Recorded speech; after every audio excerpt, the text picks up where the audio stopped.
Welcome to helix classes. दोस्तों, आज हम लोग देखेंगे numerical based on chemical equilibrium.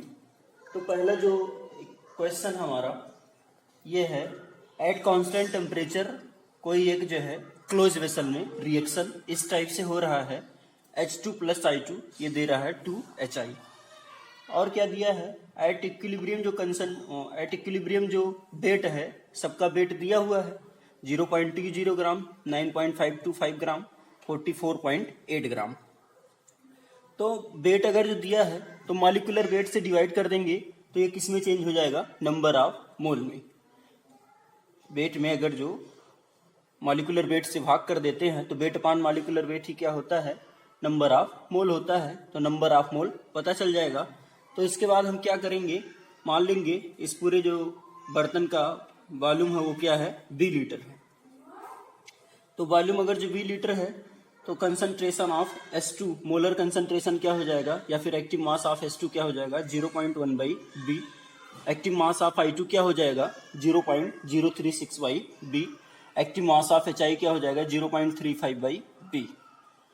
तो यहाँ से Kc क्या होगा, इस इक्वेशन के लिए H2 + I2 2HI के लिए Kc क्या होगा, एक्टिव मास ऑफ HI का square by active mass of H2 into active mass of I2। तो यहाँ से सबका जो है वैल्यू रख देंगे। वैल्यू रखेंगे तो B² यहाँ भी है, ऊपर भी, और B² नीचे भी आएगा, कट जाएगा। पूरा सॉल्व करने के बाद क्या आएगा, 34.03। फिर अगला जो क्वेश्चन है, molar concentration of A and B ये दिया हुआ है, और A और B को जब मिलाते हैं तो COD प्रोडक्ट देता है। तो एट इक्विलिब्रियम क्या होगा, at equilibrium concentration of C ये दिया है 0.60 मोल पर लीटर हो जाता है। तो इसमें पूछा क्या है, जो Kc होता है वो पूछा है। Kc की वैल्यू क्या होगी, अगर जो A और B का जो है मोलर कंसंट्रेशन दिया है और दोनों को मिलाने पर जो कंसंट्रेशन ऑफ C है वो इतना हो जाता है, तो Kc की वैल्यू क्या होगी ये पूछा है। तो सबसे पहले क्या करेंगे, इस इक्वेशन को लिख लेते हैं। A + B ये क्या दे रहा है, C + D। तो इनिशियल कंसंट्रेशन क्या है, 0.80 मोल पर लीटर। तो A और B मिलकर ही क्या बनाते हैं, COD बनाते हैं। तो 0.6 अगर जो ये है तो 0.6 की ये भी होगा। एट इक्विलिब्रियम क्या होगा, 0.6 मोल पर लीटर दिया है, ये देखिए at equilibrium concentration of C ये दिया है 0.60 मोल पर लीटर। तो अगर जो C का कंसंट्रेशन 0.6 है तो D का भी वही होगा। और एट इक्विलिब्रियम A और B कितना हो जाएगा, जो बन रहा है वो कहाँ से बन रहा है, A से ही निकलकर और B से। तो A से कितना निकल जाएगा, 0.6, और B से भी इतना। जो निकलता है रिएक्टेंट से वही प्रोडक्ट में बनता है। तो यहाँ से Kc के लिए व्यंजक लिख लेंगे इसके लिए, active mass of C into active mass of D by active mass of A into active mass of B। तो A का कंसंट्रेशन क्या हो, C का कंसंट्रेशन क्या हो जाएगा, एट इक्विलिब्रियम 0.6, D का 0.6, और इसका क्या हो जाएगा, A का 0.2। 0.8 में से 0.6 को घटाएंगे तो क्या मिलेगा, 0.2, और ये भी कितना होगा, 0.2। सॉल्व कर लेंगे तो क्या मिलेगा, 9। 6 इंटू 6 36, 2 इंटू 2 4, 36/4 कितना होगा, 9। फिर अगला क्वेश्चन जो है, अगला क्वेश्चन जो दिया है वो इस टाइप का दिया है, H2 + I2 ये कोई प्रोडक्ट 2HI दे रहा है। एट इक्विलिब्रियम जो एक्टिव मास ऑफ H2 है वो दिया है 9 मोल पर litre. Active mass of I2 कितना दिया है, 3 मोल पर लीटर।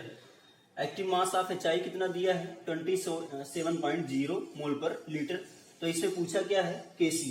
तो Kc की वैल्यू क्या होगी, सबसे पहले इस इक्वेशन से जो है लिख लेते हैं H2 + I2, और ये 2HI जो दिया है इसके लिए Kc लिख लेते हैं। तो Kc क्या होगा, एक्टिव मास ऑफ HI का square by concentration of H2 और इंटू कंसंट्रेशन ऑफ I2। तो क्या होगा, active mass of HI, active mass of H2 और एक्टिव मास ऑफ I2 ये सब कुछ दिया हुआ है। देखिए H2, I2 और HI दिया हुआ है। तो Kc जो है आप आसानी से निकाल सकते हैं। डायरेक्ट जो है वैल्यू पुट कर देंगे, करना कुछ नहीं है। तो 27 का स्क्वायर, और ये कितना होगा, 9 इंटू 3 27। तो एक 27 से कट जाएगा, कितना बचेगा, केवल 27। फिर अगला जो है, अगला जो क्वेश्चन है ये जो है पूछा गया है, एट कांस्टेंट टेम्परेचर जो है इस रिएक्शन के लिए Kc दिया गया है। N2 + 2O2 2NO2 के लिए Kc का मान दिया है। तो ये जो रिएक्शन दिया गया है इसके लिए Kc की वैल्यू क्या होगी ये निकालना है आपको। तो जो पहला इक्वेशन दिया है उसके लिए Kc की वैल्यू क्या होगी, ये एक्टिव मास ऑफ NO2 का square by active mass of N2 और into active mass of O2 का स्क्वायर। इसके लिए Kc का वैल्यू कितना दिया है 100, ये देखिए गिवन है।